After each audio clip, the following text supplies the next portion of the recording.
Sempat ramai di media sosial, oknum guru yang melecehkan murid akhirnya diamankan ke Polres Prabu Mulih. Ini jalani pemeriksaan lebih lanjut.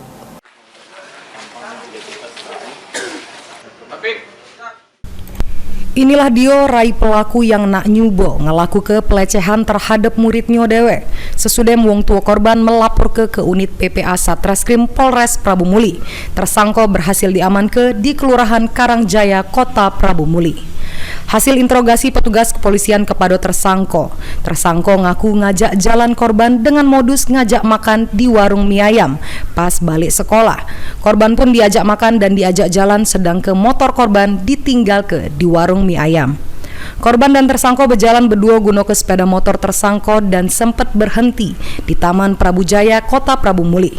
Tersangka mulai merayu korbannya sehingga korban merasa dilecehkan karena tangan tersangka kena bagian sensitif dari korban. Atas tindakan oknum guru tersebut, korban minta balik dan melapor ke kejadian tersebut sama wong tuanya.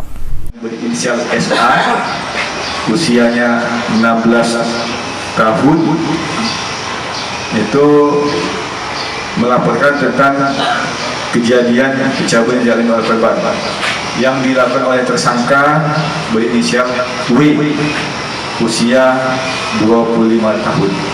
Tersangka memaksa korban untuk ikut dengannya.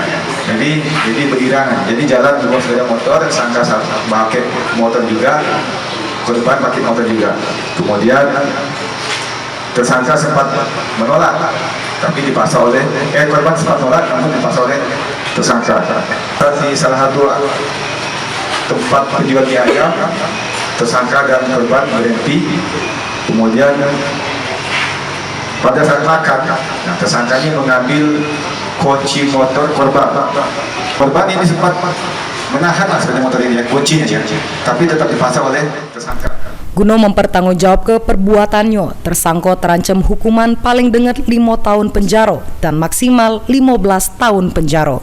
Anggi Perkasa, PAL TV.